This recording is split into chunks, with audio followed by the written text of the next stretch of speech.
Well, some say that God spared President Trump. Why didn't he spare Charlie Kirk? Maybe because there is no God, some will say. Why would he allow such an evil thing to occur? Does evil mean there is no God? Well, actually, the exact opposite is true. About a year ago, our mutual friend James Lindsay, who is an agnostic atheist, texted Charlie and he said, "Charlie, I've been looking at what's gone on in the communist countries in the 20th century. They killed 100 million of their own citizens. I'm starting to believe in Satan." And Charlie texted back 4 words: "If Satan, then God."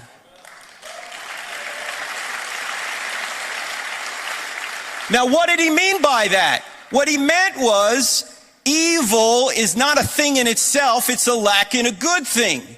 Evil is like cancer. If you take all the cancer out of a good body, you got a better body. What happens if you take all the body out of the cancer? You got nothing.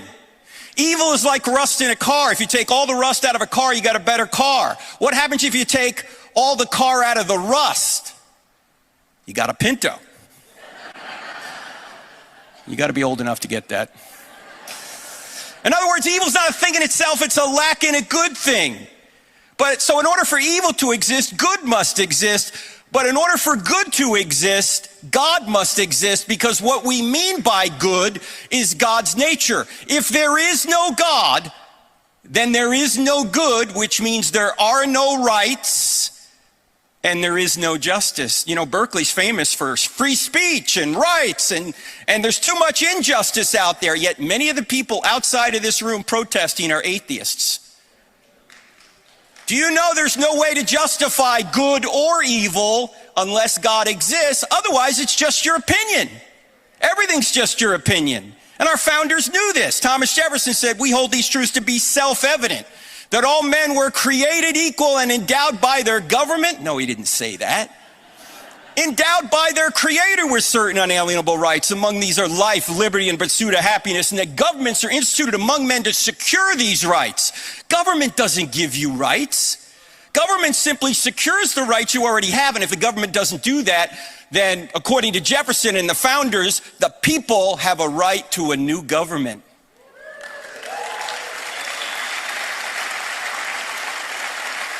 So evil does not disprove God. It may prove there's a devil out there, but it can't disprove God, because there'd be no such thing as evil unless there was good, and there'd be no such thing as good unless God existed. Now, we still can ask the question, well, God, why did God allow this particular evil to occur?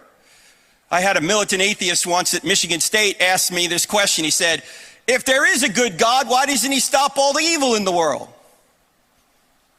And I said, "Sir, that is an excellent question.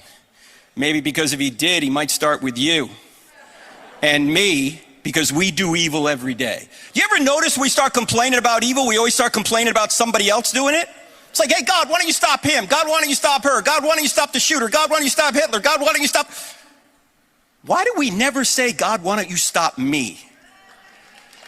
Ladies and gentlemen, if God were to stop evil at midnight tonight, would you still be alive at 12:01? I wouldn't be. I wouldn't be alive. God doesn't stop evil right now because he gives us free choice. Why does he give us free choice? So we can love. You can't love without free choice. Love by definition requires freedom. So God gives us free choice. The problem is we can use our free choice to do evil like the shooter did. But can any good come from that? The Bible talks a lot about this. We don't have time to get into all the details. But the Bible talks about the fact that testing produces patience, and patience produces character, and tribulation leads to hope. And it says all things work together for good to those that love God and are called according to his purpose, to be conformed to the image of his Son. Doesn't say all things are good. There's a lot of evil things out there, but according to God, good things can come from evil, especially to people who are called according to his purpose. And one of the ways that you become more like Jesus is through evil. Man, if you get everything you want every time, you don't become like Jesus, you become a me monster. You need some obstacles in your way if you're going to become more like Jesus. You need difficulty. You need people to say no. What do we say about kids that get everything they want? They're spoiled. What's spoiled about them? Their character.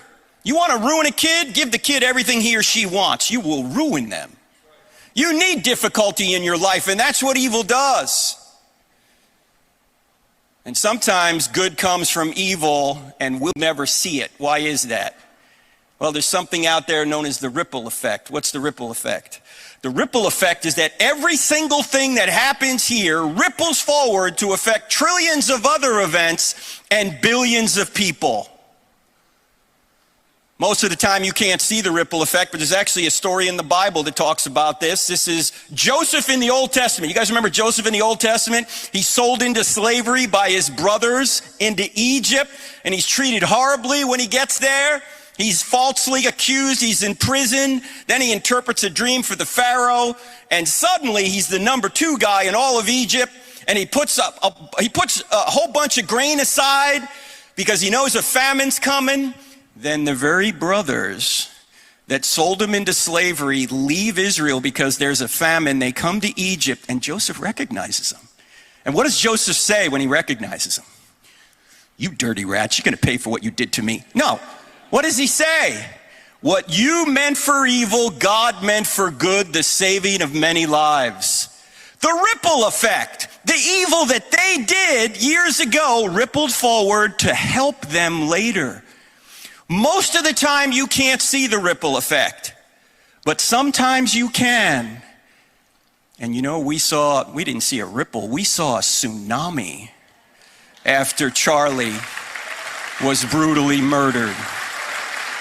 There has never been a time in history where the President of the United States and nearly all of his cabinet and then some other people, friends of Charlie, preached the gospel to 100 million people.